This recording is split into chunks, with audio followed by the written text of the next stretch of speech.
नमस्कार, सगरमाथा समाचारमा स्वागत छ। म प्रसन्न ढुङ्गाना। नमस्कार, म मेनुका श्रेष्ठ। सुरुमा प्रमुख समाचार। शंकास्पद गतिविधि गरेको आरोपमा काठमाडौँका विभिन्न स्थानबाट 69 जना चिनिया नागरिक प्रहरीको नियन्त्रणमा, अनुसन्धान जारी।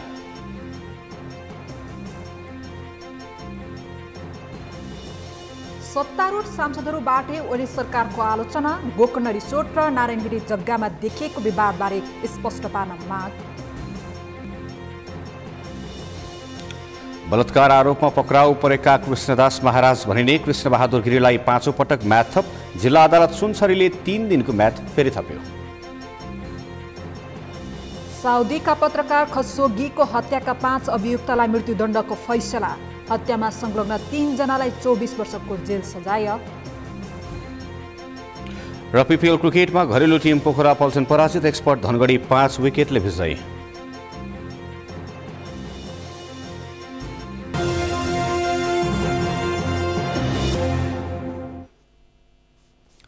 अब समाचार विस्तारमा। शंकास्पद गतिविधिमा संलग्न भएको आशंकामा प्रहरीले आज 69 जना चिनियालाई पक्राउ गरेको छ।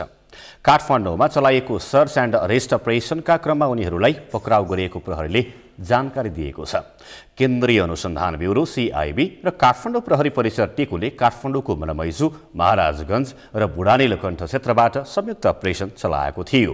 त्यसक्रममा चिनिया नागरिकहरू भिसा अवधि सक्दा पनि अवैध रूपमा बसेर शंकास्पद गतिविधि गरेको पाइएपछि उनीहरूलाई पक्राउ गरिएको हो। उनीहरूका साथबाट ठूलो संख्यामा ल्यापटप र मोबाइल बरामद गरिएको छ।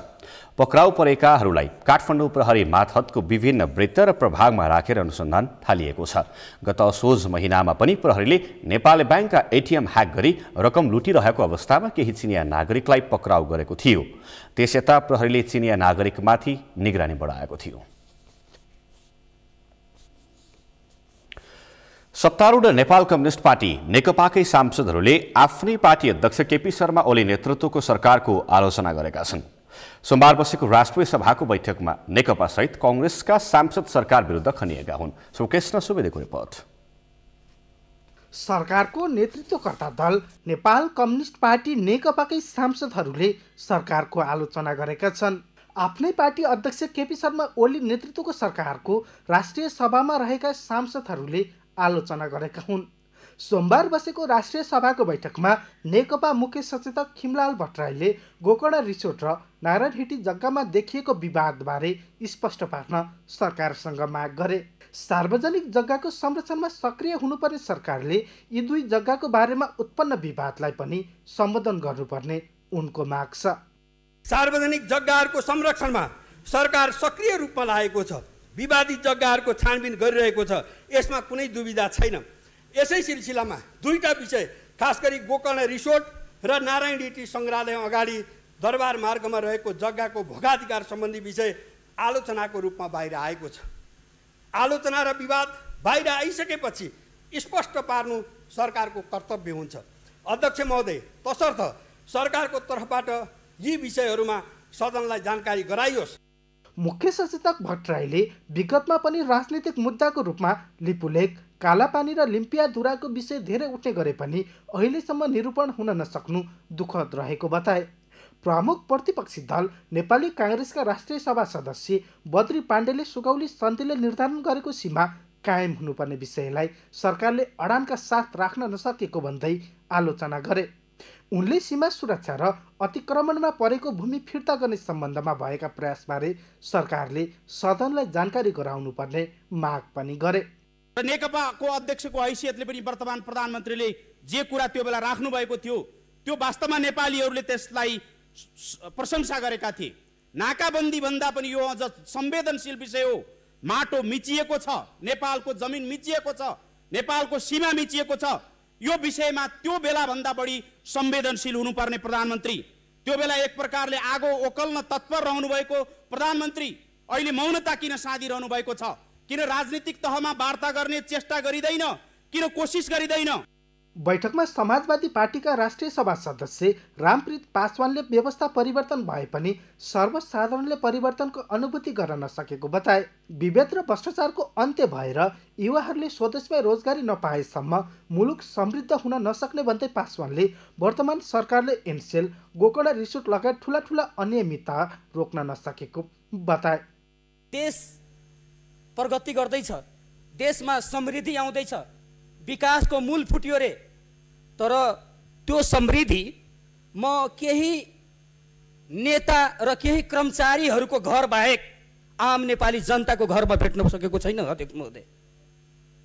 त्यो समृद्धि विगतमा गरिबी र गरिबको नेता, आफूलाई सर्वहाराको नेता भन्नेहरू आज धनाडे मात्र बन्न पुगेका छन्। त्यो मात्र परिवर्तन भएको छ। बैठकमा बोल्दै सांसदहरूले भारतले नेपालको भूभाग समेटेर जारी गरेको नक्सा, सरकारी जग्गा भाडामा दिने लगायतका विषयमा सरकारको काम कारबाहीबारे असन्तुष्टि जनाएका थिए। साथै बढ्दो सडक दुर्घटना न्यूनीकरणमा ध्यान र महँगी नियन्त्रणमा पनि सांसदहरूले सरकारको ध्यानाकर्षण गराएका छन्। सगरमाथा टेलिभिजनका लागि क्यामेरा पर्सन सुरेन्द्र राउत र केशव तिमिल सिन्हाका साथ श्रीकृष्ण सुवेदी, काठमाडौँ। ओपिसी सिमेन्टको गुणस्तरको विषयलाई लिएर सार्वजनिक लेखा समितिले उद्योग मन्त्रालय र गुणस्तर विभागलाई बोलाएर छलफल गरेको छ। प्रतिनिधि सभाको सार्वजनिक लेखा समितिले आज आपूर्ति मन्त्रालयका सचिव एम कुमारी खतिवडा र गुणस्तर विभागका महानिर्देशक विश्वबाबु पुडा सैनीसँग सिमेन्टको मापदण्डबारे छलफल गरेको हो।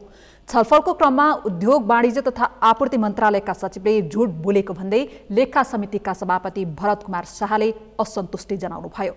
मन्त्रालय र विभागले सिमेन्ट उद्योगलाई नयाँ मापदण्ड लागू गर्न पत्राचार गरेको, तर लेखा समितिलाई अहिले नयाँ मापदण्ड कार्यान्वयनमा नआएको भन्दै झुक्क्याएको लेखा समिति सभापति शाहले बताउनुभयो।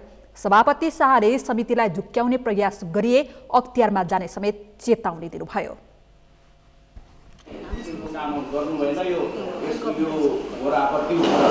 त्यसकारण यस्तो कामहरू नगर्नु होला हैन। फेरि कारबाही प्रक्रियामा जानुपर्छ, यसमा सिधा दुर्भोग देखिन्छ। त्यसकारण आफ्नो के अरे यस्ता कामहरू हामी नगर्नु मैले यकिन पनि भन्दैछु। समितिमा आपूर्ति मन्त्रालयका सचिव खतिवडाले उक्त परिमार्जित मापदण्डको फाइल अहिले तयार भएको तर संसदबाट पारित नभइसकेको र राजपत्रमा समेत प्रकाशित नभएकाले लागू भइ नसकेको जानकारी दिनुभयो। तर उक्त मापदण्ड लागू गर्न मन्त्रालयले गुणस्तर विभागलाई पत्रचार गरिसकेको छ।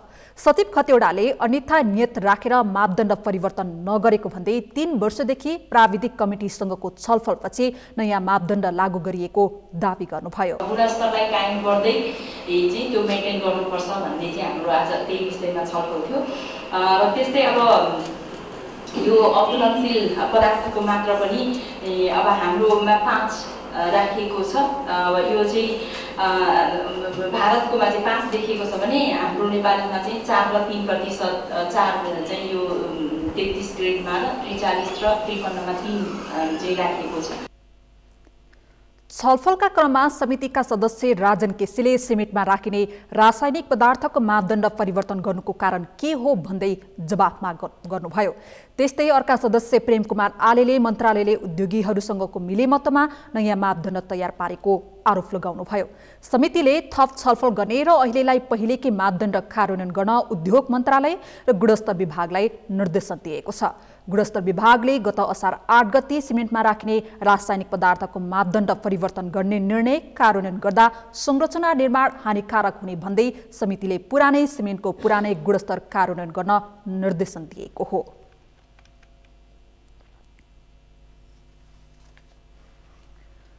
प्रतिनिधि सभा अन्तर्गतको विकास तथा प्रविधि समितिले राष्ट्रिय सूचना आयोगबाट सम्पादन भएका काम कारबाहीबारे जानकारी लिएको छ।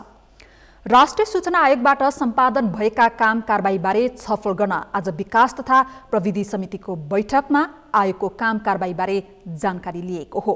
बैठकमा सूचना आयोगका प्रमुख आयुक्त कृष्णहरि बास्कोटाले त्रिभुवन विश्वविद्यालयको उत्तर पुस्तिका हेर्न पाउने प्रबन्ध मिलाएको, लोक सेवा आयोग, शिक्षक सेवा आयोग, पुरातत्व विभाग, Nepal bank limited, chartered accountant जस्ता संस्था निकायले लिएको परीक्षाको प्राप्ताङ्क जान्न पाउने हक सुनिश्चित गरेको समितिमा जानकारी गराउनुभयो।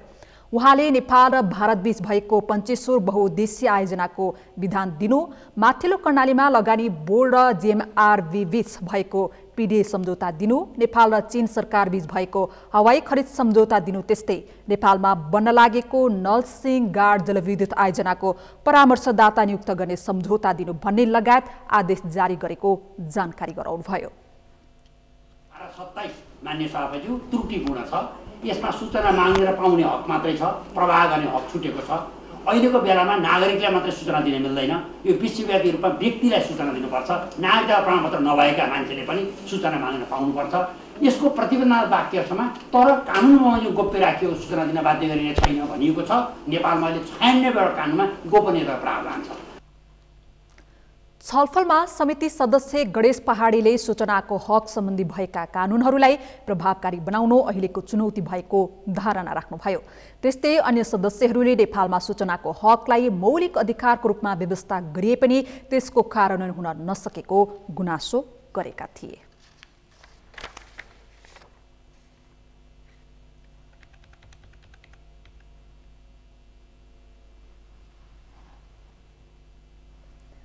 महिला बालबालिका तथा ज्येष्ठ नागरिक मन्त्री पार्वत गुरुङले मानव बेचबिखन विरुद्धको काम गर्न खोलिएका संस्थाहरू नै मानव बेचबिखनमा लागि परेको बताउनु भएको छ। आज आफन्त नेपालले प्रकाशन गरेको पीडित केन्द्रित वैज्ञानिक अन्तर्वार्ता नामक स्रोत सामग्री पुस्तिकाको विमोचन गर्दै मन्त्री गुरुङले मानव बेचबिखन विरुद्धको काम गर्न खोलिएका संस्थाहरू नै मानव बेचबिखनमा लागि परेको भन्दै त्यस्ता व्यक्तिको पहिचानमा लाग्न आवश्यक रहेको बताउनुभयो। उहाँले म भ्रष्टाचार गर्दिन र भ्रष्टाचार हुन दिन्न भने नेपाल सरकारको अभियानमा भ्रष्टाचार विरुद्ध लागि पनि अभियान्ता नै भ्रष्टाचारमा लिप्त रहेको आरोप लगाउनुभयो। मन्त्री गुरुङले मानव बेचबिखन हुनुको मुख्य कारण गरिबी रहेको औल्याउँदै त्यसको अन्त्य गर्ने अभियानमा अघि बढेका सबै सङ्घ संस्थासँग सहकार्य गरेर अघि बढ्न सरकार प्रतिबद्ध रहेको बताउनुभयो। नेपाल सरकारको महिला बालबालिका तथा ज्येष्ठ नागरिक मन्त्रीको एउटा जिम्मेवारी लिएको अवस्थामा र म यो सम्बन्धित विषयमा म अहिले आफूलाई पनि हिजो मैले पनि बाहिर आफ्नो हिसाबले बाहिर आफ्ना कुराहरू गर्थेँ भने जिम्मेवारीको हिसाबले पनि यो कुरो मैले जुन जिम्मा लिँदैछु सायद हाम्रो बिचमा मानव बेचबिखनको विरुद्धमा लाग्ने साथीहरूप्रति मेरो सम्मान छ। तर कोही व्यक्तिहरू त्यो छदमभेसीको रूपमा फेरि पनि यही खेतीहरू गरिरहनेछन् भने त्यसको अनुसन्धान गर्नुपर्छ। प्रहरी हाम्रा साथीहरू पनि हुनुहुन्छ, मानव बेचबिखन विरुद्धकै विभागकै साथीहरू पनि हुनुहुन्छ यहाँ। उहाँहरूले त्यो कुरो सूचना पत्ता लगाउनुभयो र त्यसरी चाहिँ संस्थाले पनि त्यो सूचना पत्ता लगाएर ल्याउनु भयो भने चरीमायाजीलाई जस्तै अनि तपाईँहरूलाई पुरस्कृत चाहिँ गर्नुपर्छ। अनि त्यस्ता छदमभेसीका नाममा पवित्र नाममा अनि विरुद्धको नाममा खेती गर्नेहरूलाई अन्त्य गर्नुपर्छ। अनि मात्रै को राम्रो काम गर्ने पनि यही बिचमा, अनि फेरि बेचबिखनको विरुद्ध गर्ने पनि यही बिचमा, अनि फेरि त्यही नाममा तपाईँको त्यही कामलाई निरन्तरता दिने यही बिचमा भएपछि मान्छे चिन्न गाह्रो छ। त्यसले यसको अन्त्य नहुनुको कारण एउटा यो पनि हुनसक्छ। यसको बिचमा यो पनि एउटा राख्दै र अर्को मैले थप हामी किन बेचबिखन हुन्छ मान्छे, त्यसको कारण हामी सबै विज्ञ छौँ। कार्यक्रममा विज्ञहरूले मानव बेचबिखन र महिला हिंसा विरुद्धको अभियानलाई प्रभावकारी बनाउन त्यसका कारणहरूको खोजी गर्नुपर्ने आवश्यकता औल्याएका थिए। प्रधानमन्त्री केपी शर्मा ओलीको मृगौलाले काम गर्न छोडेपछि नियमित डायलासिस गर्दै आएका छन्। नियमित डायलासिसमा रहेकै बेला ओलीलाई मङ्सिर 10 गते एपेन्डिसाइटिस भएपछि त्यसको सफल शल्यक्रियापछि प्रधानमन्त्री आराम गर्दै आएका छन्। पछिल्लो समय ओलीको स्वास्थ्यमा प्रतिकूलता आएपछि अब कति सम्भव छ मृगौला प्रत्यारोपण भन्ने विषय पुनः चासोको विषय बनेको छ। रूपेश कुमार यादवको रिपोर्ट। 12 वर्ष अघि प्रत्यारोपण गरिएको मृगौलाले काम नगरेपछि प्रधानमन्त्री केपी शर्मा ओली अहिले आराम गरिरहेका छन्। गत कार्तिक 13 गते मृगौलामा समस्या आएपछि अस्पताल भर्ना भएका प्रधानमन्त्री ओलीलाई मृगौलाले कम काम गर्न थालेको चिकित्सकले बताएका थिए। मृगौलाले काम गर्न नसकेर डायलासिस मार्फत रगत सफा गराइरहेका ओलीलाई मृगौला नै प्रत्यारोपण गर्नुपर्ने चिकित्सकले सल्लाह दिएका छन्। तर मृगौला प्रत्यारोपणको कुरा भइरहँदा ओलीको अचानक एपेन्डिसाइटिस भएपछि मङ्सिर 10 गते त्यसको सफल शल्यक्रिया पनि भइसकेको छ। शल्यक्रियापछि भने प्रधानमन्त्री ओली सरकारी निवास बालुवाटारमा नै आराम गर्दै आइरहेका छन्। डायलासिस गर्दै आएका 69 वर्षीय ओलीलाई एपेन्डिसाइटिसले गर्दा शल्यक्रिया गर्नु परेकाले मृगौला प्रत्यारोपणमा कठिनाइ भएको छ। तर मृगौला प्रत्यारोपण असम्भव नै नभएको चाहिँ चिकित्सकहरू बताउँछन्। गर्ने बेलाको चाहिँ कन्डिसन कस्तो छ त, दिने मान्छेको र लिने मान्छेको त म्याचिङ हुन्छ कि हुँदैन, लिने मान्छेको त्यो बेला चाहिँ शारीरिक अवस्था कस्तो छ। हामीले चाहिँ मेरो प्रत्यारोपण भनेको चाहिँ किडनीको एउटा गर्न आँट्यो नि, तर यसमा के भन्नु मुटुको ठिक हुनु पऱ्यो, फोक्सोको तर्फ ठिक हुनु पऱ्यो, न्युरोलोजिकल ब्रेनको तर्फ ठिक हुनु पऱ्यो होइन, ब्लड प्यारामिटर्सहरू ठिक हुनु पऱ्यो, इन्फेक्सन केही हुनु भएन। यदि बिरामीमा अरू स्वस्थ छ भनौँ न, किडनी त आफ्नो ठाउँमा चाहिँ फेल गरेर प्रत्यारोपण गर्ने हो, त्यो बाहेक अरू अङ्गहरूले राम्रो काम गरिरहेको छ, इन्फेक्सन कुनै छैन, राम्रो छ भने त्यो गर्नलाई कुनै अप्ठ्यारो नपर्न सक्छ। प्रधानमन्त्री ओलीको मृगौला प्रत्यारोपणबारे तयारी भइरहेको बेला बेला समाचार बाहिरिने गरे पनि कहिले गर्ने भन्ने तय भइसकेको छैन। तर प्रधानमन्त्रीको इच्छा शक्तिका आधारमा मृगौला प्रत्यारोपणको प्रक्रिया अघि बढाउन सकिने विज्ञहरू बताउँछन्। डायलिसिस गर्नु परेको छ होइन, विभिन्न डायलिसिस फेरि रूपमा फेरि विभिन्न मिटिङहरूमा जानु मन छ, मन्त्री परिषद मिटिङहरूमा जानुभएको छ, एक्टिभ फर्ममा हुनुहुन्छ, त्यो हिसाबमा चाहिँ एक्टिभ फर्ममा राम्रो हुनुहुन्छ। एपेन्डिसाइटिस हुनुअघि ओलीको कम्तीमा 4 पटक डायलासिस गरिएको थियो। त्यसअघि सिङ्गापुरमा प्लाज्मा फेरेसिस विधिद्वारा शरीरमा उत्पन्न एन्टिबडी फालेर उपचार गरिएको थियो। त्यसपछिको थप उपचार नेपालमै गराइरहेका प्रधानमन्त्री ओलीको आत्मबलले नै जितेर उनी रोगी मानिसहरूका लागि प्रेरणाको स्रोत बनेका छन्। तर प्रधानमन्त्री ओलीले आत्मबलसँगै शारीरिक क्षमता पनि बढाउन जरुरी छ। सगरमाथा टेलिभिजनका लागि क्यामेरामा अजय हाकुजुका साथमा रूपेश कुमार यादव, काठमाडौँ। कञ्चनपुरको भीमदत्त नगरपालिका वडा नम्बर 10 मा रहेको श्रीलङ्का बस्तीमा सरकारको नजर पुग्न सकेको छैन। अधिकांश दलित समुदायको बसोबास रहेको श्रीलङ्का टापुको पश्चिममा महाकाली नदी र पूर्वमा महाकालीकै भङ्गालोले वर्षायाममा सधैँ डुबानमा पर्ने गरेको छ। वर्षातको भेलमा ज्यान जोगाउन समेत मुस्किल पर्ने भए पनि सरकारसँग स्थानीयको पहुँच नपुग्दा समाधान भेटिएको छैन। कैलालीबाट दिनेश विष्टको रिपोर्ट। भारतसँग सीमा जोडिएको श्रीलङ्का बस्ती कञ्चनपुरको भीमदत्त नगरपालिका वडा नम्बर 10 मा पर्छ। अधिकांश प्रति जग्गामा बसोबास गरिरहेका श्रीलङ्कावासी राज्य सञ्चालनको पहुँचसम्म पुग्न सकेका छैनन्। पहाडी क्षेत्रबाट तराई सर्दै श्रीलङ्का पुगेका नागरिकहरू वर्षेनी आउने बाढीबाट आक्रान्त छन्। महाकाली नदीको बीचमा रहेको टापुमा करिब 100 परिवारको बसोबास रहेको छ। वर्षौंदेखि नदीको बीचमा बस्दै आएका श्रीलङ्का टापुका 100 परिवारलाई वर्षात नलागिदिए हुन्थ्यो जस्तो लाग्छ। नदीको बाढी घरभित्रसम्म पुग्ने तर भागेर सुरक्षित स्थानसम्म पुग्न पुल पनि नहुँदा उनीहरूको दैनिकी हरेक वर्षायाममा कष्टकर बन्ने गरेको छ। त्यसैले श्रीलङ्कावासीले बस्ती नै सारिदिन माग गरे पनि सरकारले सुनवाई नगरेको गुनासो गर्छन्। म त नबुढ्नु के छ मरे मल्ला बच्चा बच्चा आउँछ हुन्छ भन्नु हो नि। अब कहाँ जाउँ पे यहाँसम्म पानी पुगिजान्छ, यो सब बड्डा लगियो म कहाँ जा सक्छौ? उपाय के छैन के उपाय त के आछिनु भयो यिनलाई कोही बोकेर नै म सक्दै लगिए सक्दो भयो नि के हेर्छ अहिले भया हात निन्नारा भयो नालकाला उस्तो भयो त पैसा त निधि। नदीमा पानी बढेसँगै भङ्गालोतर्फ पानी बढ्ने र बस्ती नै डुबानमा पर्ने गरेको छ। बाढी आएपछि गाउँमा बस्नै नसक्ने अवस्था भएपछि उनीहरू घर छाडेर केही उचाइमा रहेको स्थानीय विद्यालयमा बस्ने गरेका छन्। अन्न बाली समेत राम्रो उत्पादन नहुने श्रीलङ्का टापु बजारसँग समेत सहज पहुँच छैन। दैनिक मजदुरी गरेर परिवार पाल्नेहरू समेत वर्षातको भेलले बजारसम्म पुग्न सक्दैनन्।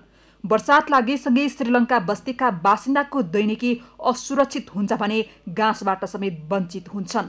त्यसैले श्रीलङ्का टापुवासीहरू हरेक वर्षको वर्षायाममा बाँच्ने आशा समेत मारेर बस्नुपर्छ। खास केही नहेरे हजुर त पानीदेखि थाहा आवाज पानी हुन जाँदैन त्यो त उही थाहा आउँछ अरे बजार जानलाई त अलिअलि त सजिलो अवश्य त अब सजिलो थोडा कम भएल त सजिलो हुन्छ। उसरी कति महिना जति वारपार गर्न गाह्रो हुन्थ्यो पहिला? 3 महिना हजुर असार साउन भदौ अब कहिले कहिले हुनु आइ जब गयो त पुइ त खतम हर्यो यो। श्रीलङ्का टापुका बासिन्दालाई बजारसम्म जोड्न भीमदत्त नगरपालिकाले गत वर्ष कलभट निर्माण गरेको थियो। सानो बाढी आउँदा कलभटबाट जाने भए पनि ठूलो बाढी आएपछि बाढी बस्तीमा पसेर जोखिम बढ्ने गरेको छ। श्रीलङ्का बस्तीसम्म पुग्न पक्की पुल निर्माणका लागि भीमदत्त नगरपालिकाले प्रदेश र संघीय सरकारसँग पहल गर्नुपर्ने स्थानीयको माग छ। उनीहरूले पुल निर्माण गर्न नसके बस्ती नै सुरक्षित स्थानमा सारिदिन पनि माग गरेका छन्। सगरमाथा टेलिभिजनका लागि कैलालीबाट दिनेश विष्टको रिपोर्ट। सगरमाथा प्राइम समाचारमा अब एकैछिन विश्रामपछि बलात्कार आरोपमा पक्राउ परेका कृष्णदास महाराज भनिने कृष्ण बहादुर गिरीलाई 5औं पटक म्याद थप। जिल्ला अदालत सुनसरीले 3 दिनको म्याद थप्यो। सुनसरीको भरोलमा भारी मात्रामा हतियार बरामद। जमिनमुनि गाडेर राखिएको अवस्थामा 10,000 राउन्ड गोलीसहित 1 थान SMG बरामद। र डाल्डा र हानिकारक रसायन प्रयोग गरी घिउ उत्पादन गर्ने वीरगञ्जको सिद्धिविनायक पूजा सामग्री प्रोडक्ट्समा प्रहरीको छापा, 3 जना पक्राउ। सगरमाथा प्राइम समाचारमा स्वागत छ। अब बाँकी समाचार। आफ्नै अनुयायी महिलालाई बलात्कार गरेको आरोपमा पक्राउ परेका कृष्णदास महाराज भरिने कृष्ण बहादुर गिरीलाई 5औं पटक म्याद थप गरिएको छ। जिल्ला अदालत सुनसरीका न्यायाधीश सीमानन्द भूषालको इजलासले गिरीलाई 5औं पटक 3 दिनको म्याद थप गरेको हो। जिल्ला प्रहरी कार्यालय सुनसरीका प्रहरी प्रमुख SP एक विनोद पोखरेलका अनुसार गिरीको अनुसन्धान जारी रहेको र थप अनुसन्धान आवश्यक परेकाले अदालतले म्याद थप गरिदिएको हो। पहिलो पटक 7 दिन, दोस्रो पटक 4 दिन, तेस्रो पटक 3 दिन र चौथो पटक 7 दिन म्याद थपेको अदालतले 5औं पटक 3 दिन म्याद थप गरेको हो। गिरीको अनुसन्धानका लागि 5औं पटक म्याद थप गर्दा पनि गिरी हालसम्म प्रहरी हिरासतमा पुगेका छैनन्। बिरामीको बहानामा हिरासत छलेर अस्पतालको डिलक्सुरमा VIP हिरासत बनाउँदै आएका गिरीका विषयमा अनुसन्धान भने जारी रहेको प्रहरीले जनाएको छ। आफूलाई वेदका ज्ञाता, जगद्गुरु, अनन्तश्री, महायोगी सिद्ध बाबा भनेर नामको अगाडि विद्यावारिधि गरेको भन्दै डाक्टर लेख्न मन पराउने 45 वर्षीय कृष्ण बहादुर गिरी विराट नर्सिङ होममा उपचारको बहानामा बसेका छन्।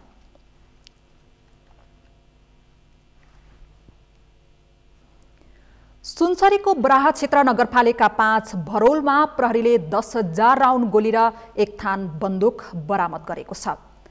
पूर्व माओवादी कार्यकर्ता खेमराज प्रधानको जग्गाबाट नेपाली सेना र सशस्त्र प्रहरीको रोहबरमा प्रहरीले 2 पिलरको बीचमा खाल्डो खनेर प्लास्टिकको ड्रममा गाडेर राखेको अवस्थामा गोली र बन्दुक बरामद गरेको हो।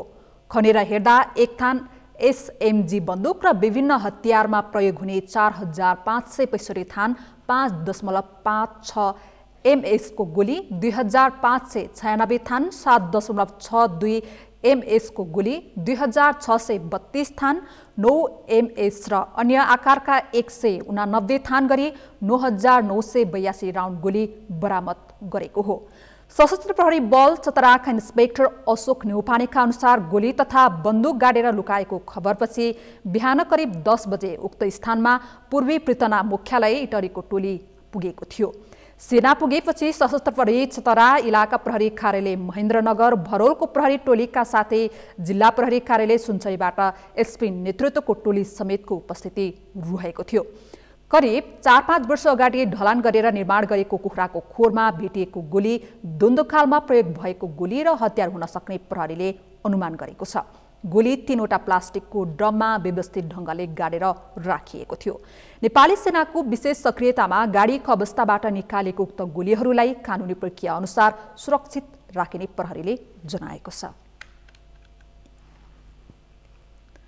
काठमाडौँको सुकेधारामा बसको ठक्करबाट पशुपति बहुमुखी क्याम्पसमा अध्ययनरत छात्रा सृष्टि पन्तको मृत्यु भएको छ। बसको ठक्करबाट गम्भीर घाइते पन्तलाई उपचारका लागि चावलस्थित ओम अस्पताल पुर्याए लगत्तै उनको मृत्यु भएको हो।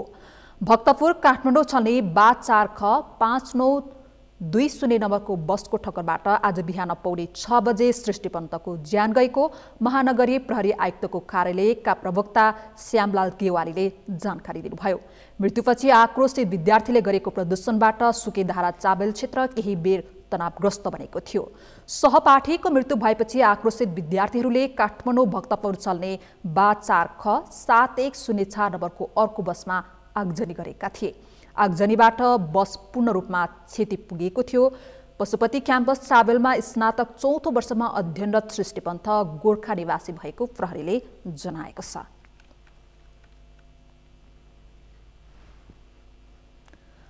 सरकारले बजार व्यवस्थापनमा ध्यान नदिँदा सर्वसाधारणले व्यापारीले अमृत बेचे अमृत र विष बेचे विष नै खानुपर्ने बाध्यता छ।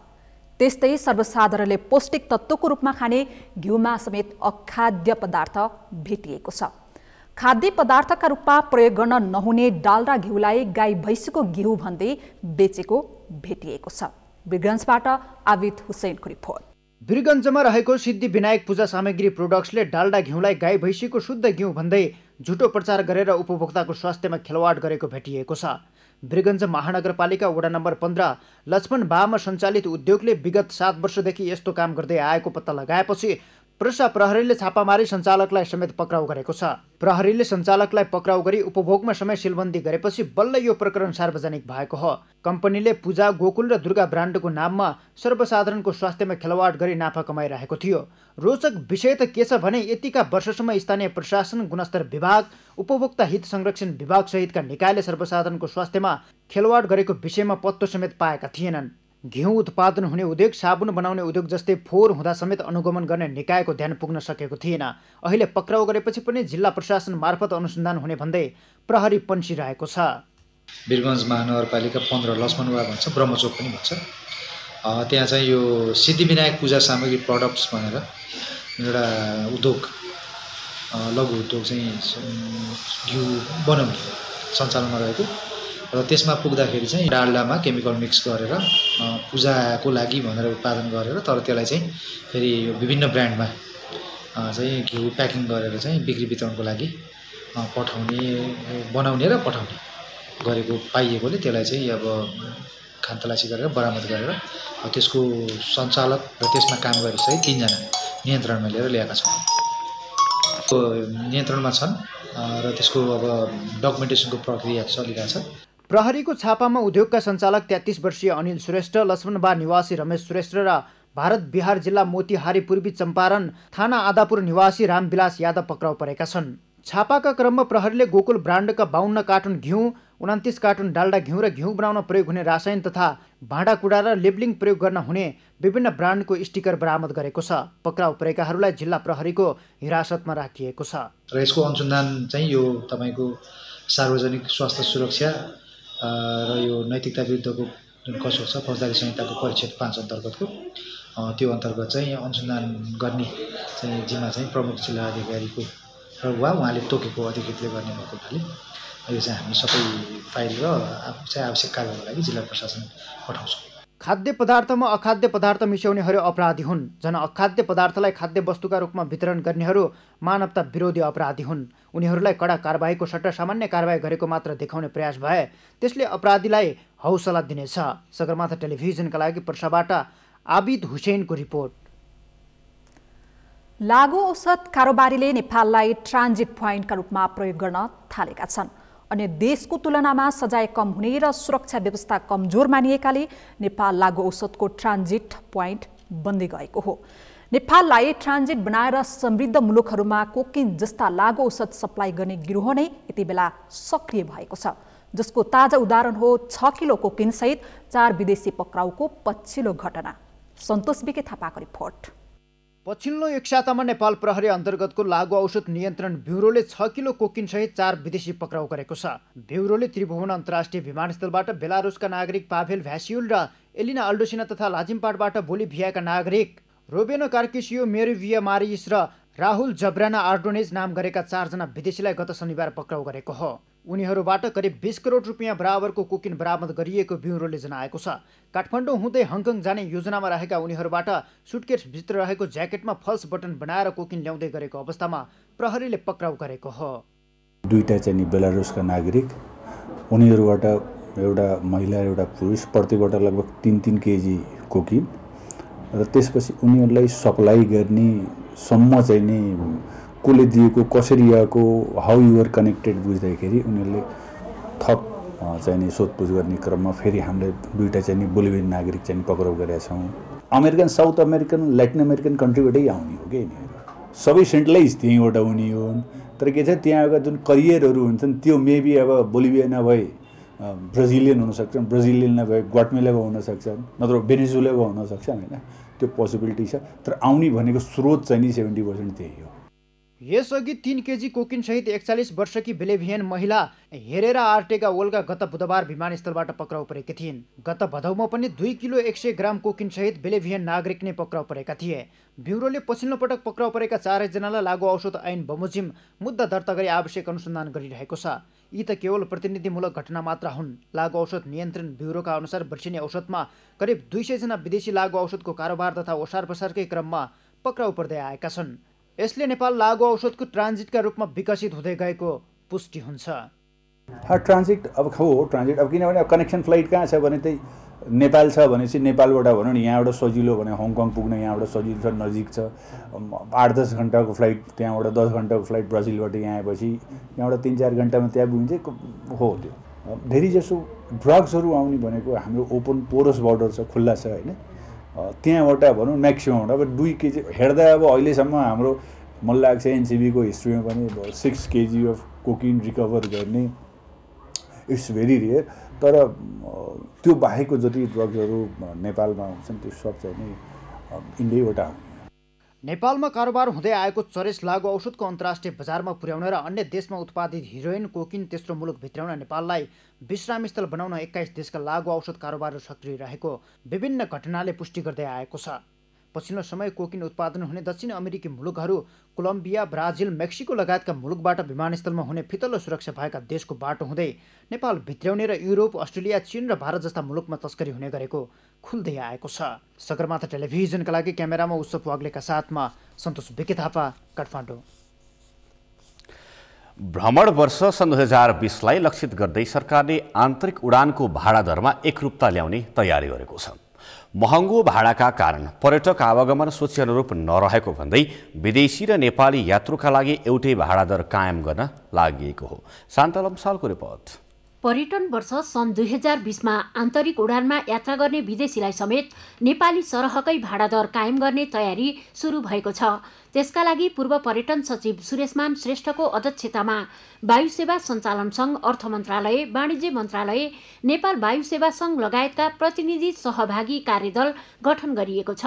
नेपालीले तिर्ने हवाई भाडा भन्दा विदेशीले तिर्ने भाडा 4 गुणासम्म बढी छ। यो भाडा दर नेपाली सरह नै बनाउँदा पर्यटकमा सकारात्मक छाप पर्ने सरकारी ठम्याइ छ। कुन ठाउँका लागि कति भाडा कायम गर्ने भन्ने बारे कार्यदलको सुझाव दिए लगत्तै सरकारले भ्रमण वर्षको सुरुवातमै भाडा समायोजन गर्नेछ। सुगमको ट्रङ्क रुटको चाहिँ हामी तत्कालै गर्न सक्छौँ। पर्यटन वर्ष 2020मै हामी चाहिँ हवाई भाडा दर समानो गर्न सक्छौँ। ती दुर्गम जहाँ बढी डिमान्ड छ, विदेशी पर्यटक जानुहुन्छ लुक्लासु ठाउँमा, त्यहाँ त ठुलो चाप छ। तपाईँको डोल्पामा भयो, रारामा भयो, जोमसममा भयो, यस्ता ठाउँमा चाहिँ पर्यटकको चाप बढिरहेको ठाउँमा चाहिँ एकैचोटि हामीले यो भाडा दर कायम गर्न गाह्रो हुन्छ। किनभने हाम्रो सामर्थ्य पनि पुग्दैन। नेपाल वायुसेना निगमको पनि जहाजहरू पर्याप्त छैन। निजी क्षेत्रसँग हामीले सहकार्य गर्नुपर्छ। त्यसो हुनाले तत्कालै होइन, क्रमशः 2-3 वर्षभित्र हामी चाहिँ त्यसलाई एकरूपता ल्याउने पक्षमा छौँ। कार्यदलका अनुसार चरणबद्ध रूपमा 2 देखि 3 वर्षभित्रमा कर्णाली, सिमीकोट, जोमसोम लगायत लामो दूरी र दुर्गम ठाउँका लागि भाडा दरमा एकरूपता हुनेछ। त्यसो त विश्वमा नेपाल चिनाउन र पर्यटक माझ सकारात्मक सन्देश प्रवाह गर्न पनि भाडामा समानता ल्याउन जरुरी रहेको पर्यटन क्षेत्रका जानकारहरू बताउँछन्। जुन हामी बाहिर विदेशमा जाँदाखेरि चाहिँ त्यहाँका नागरिकहरूले जुन दर रेटमा तिरेका हुन्छन्, हामी पनि त्यही दर रेटमा त्यहाँको चाहिँ एयरफेयर हामीले तिरेर यात्रा गरिराखेका हुन्छौँ। त्यो खालको चाहिँ समानता हामी कहाँ हुनु जरुरी छ। यसले गर्दाखेरि नेपालको पर्यटन विकासमा पर्यटकहरूप्रति यसले बडो सकारात्मक प्रभाव पार्नेछ।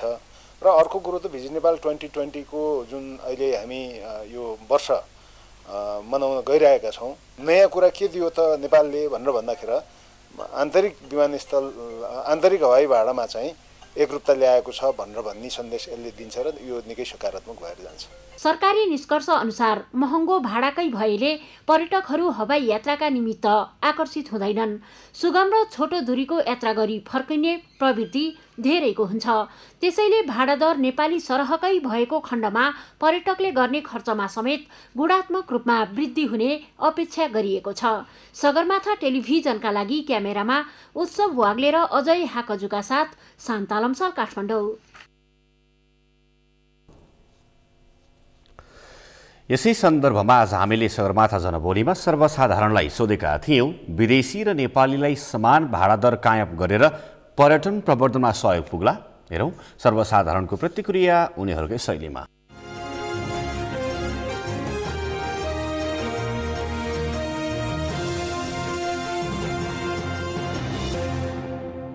विदेशीहरूलाई सहुलियत दिएर यहाँ ल्याउनै पर्यो। त्यसको लागि बरु पर्यटन वर्षसम्मको लागि भए पनि त्यो एउटा गरेर ज्यादा से ज्यादा पर्यटनलाई आकर्षित गर्नु पर्यो। यो चाहिँ समानै हुनुपर्छ, तर भिन्नता चाहिँ गर्नु हुँदैन कसैलाई पनि। मेरो भनाइ चाहिँ त्यही हो। राम्रै हुन्छ जस्तो लाग्छ। अब पर्यटनहरू धेरै भित्रिन्छन् होला नेपालमा। पर्यटक भन्दा पनि अथवा तपाईँको एउटा सङ्ख्यात्मक रूपमा ल्याएर मात्र भएन, क्वालिटी पनि ल्याउनु पर्ने हुन्छ।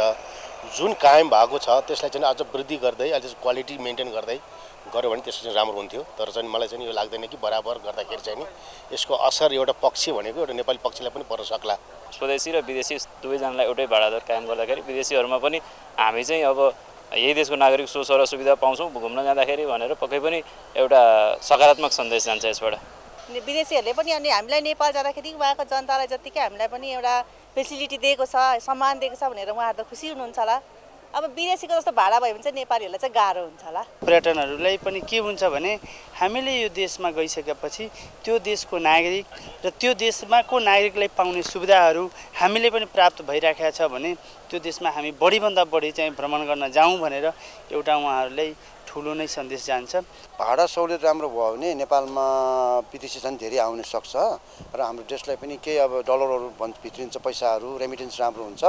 राष्ट्रको विकासमा पर्यटन उद्योगमा राम्रो काम भूमिका खेल्छ।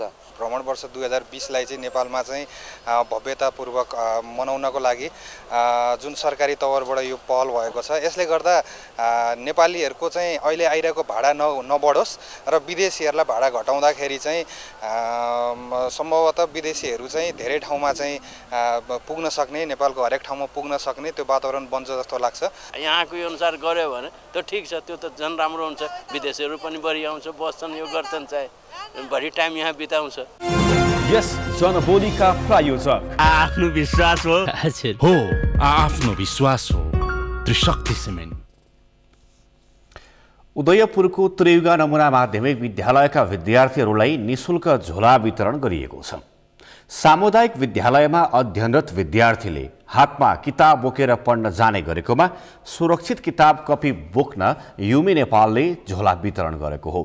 हातमा किताब बोक्ने विद्यार्थीहरू झोला पाएपछि खुसी भएका छन्। उदयपुरबाट गणेश सुप्रतिको रिपोर्ट। उदयपुरको त्रियुगा नमुना माध्यमिक विद्यालय कक्षा 6, 7, 8 कक्षाका विद्यार्थीहरूलाई निशुल्क झोला वितरण गरिएको छ। विद्यार्थीलाई पुस्तक बोक्न सहज बनाउने उद्देश्यले सदरमुकाम गाईघाटमा रहेको प्रदेश नम्बर 1 कै नमुना विद्यालय बनेको त्रियुगा नमुना माध्यमिक विद्यालयका विद्यार्थीलाई निशुल्क झोला वितरण गरिएको हो।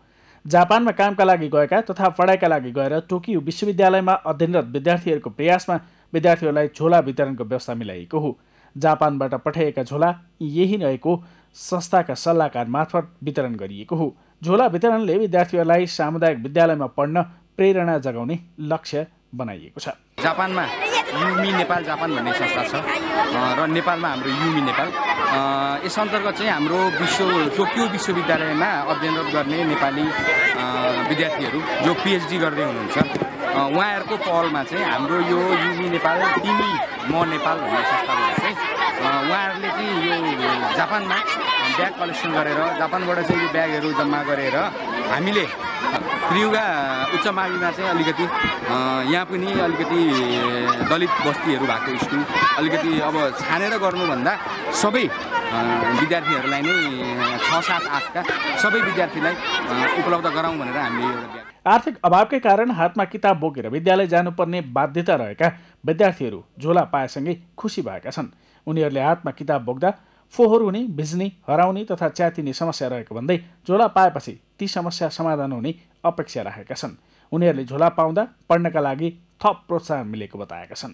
यति धेरै माया गरेर ब्याग दिनुभएको छ। यो ब्याग चाहिँ हाम्रो लागि एकदमै आवश्यक छ। यसले गर्दाखेरि हामीलाई निकै सुविधा पनि हुनसक्छ। यो झोला सहयोग कार्यक्रमबाट यो झोला दिँदाखेरि हामीलाई पढ्नको हौसला पनि बढिरहेछ।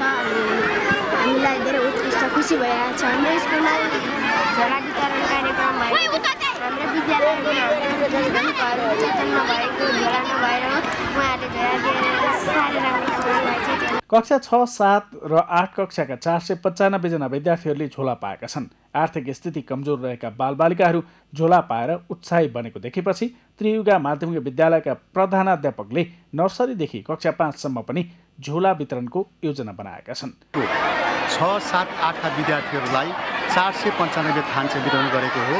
यो ब्यागको वेट चाहिँ 1 किलो 200 ग्राम छ र 1 देखि 5 वर्षको विद्यार्थीहरूलाई यो चाहिँ उपयुक्त नहुने कुरा चाहिँ जापिजहरूले नै जुन संस्थाले दियो त्यो चाहिँ भएको कारणले गर्दाखेरि 6, 7, 8 लाई उपलब्ध गराएको हो र बाँकी ब्यागहरू 9, 10 लाई पनि हामीले चाहिँ एकदम अनुरोध गरिरहेका छौँ र मेयर साहबले पनि 1, 5 का विद्यार्थीहरूलाई उनीहरूको वेट क्षमता अनुसार चाहिँ हामी चाहिँ ब्याग दिन्छौँ वितरण दिन्छौँ भनेर भनिसकेको छ र यो ब्याग चाहिँ सुरक्षाको दृष्टिकोणले अत्यन्त राम्रो छ र यसमा चाहिँ कमसेकम 2 वर्षसम्म टिक्न सक्ने यसको चाहिँ क्षमता देखिन्छ र यो वास्तवमा अहिले जुन संस्थाले हामीलाई दियो त्यो संस्थाप्रति हामी आभार व्यक्त गर्न चाहन्छौँ। विद्यालय प्रशासनको पहल त्रियुगा नगरपालिकाको समन्वयमा बालबालिकालाई झोला वितरण गरिएको छ।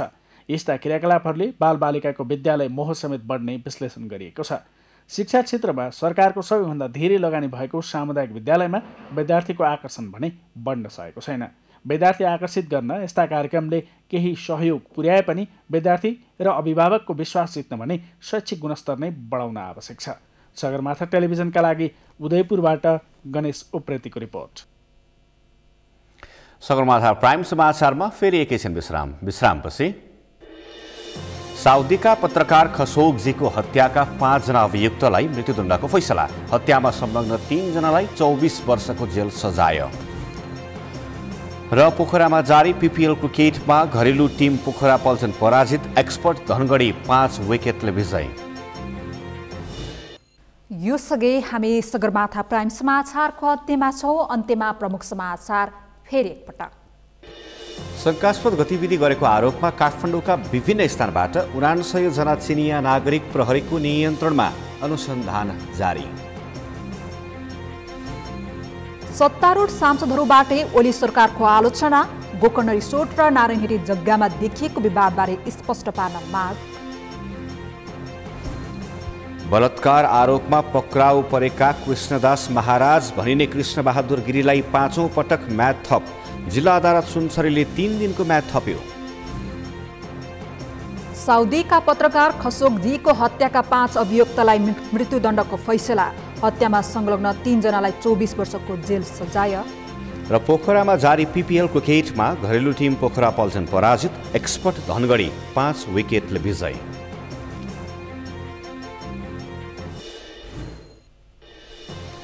हौस् त सगरमाथा प्राइम समाचार अहिलेलाई सकियो। तपाईँ समाचार बुलेटिनका साथै सगरमाथा टेलिभिजनका सम्पूर्ण कार्यक्रम www.sagarmatha.tv मा पनि पढ्न र हेर्न सक्नुहुनेछ। साथै युट्युबमा youtube.com/sagarmatha.tv नेपालमा हेर्न सक्नुहुनेछ। मोबाइलमा प्ले स्टोर तथा एप स्टोरमा गई सगरमाथा टिभी एप डाउनलोड गरी हामीलाई प्रत्यक्ष हेर्न सक्नुहुनेछ। साथै तपाईँ हामीलाई फेसबुकमा पनि facebook.com/stv नेपालमा फलो गर्न सक्नुहुनेछ। समाचारको शिखर, नेपालको गौरव, नेपालको पहिलो न्युज च्यानल सगरमाथा टेलिभिजन हेर्दै गर्नुहोला। नमस्कार।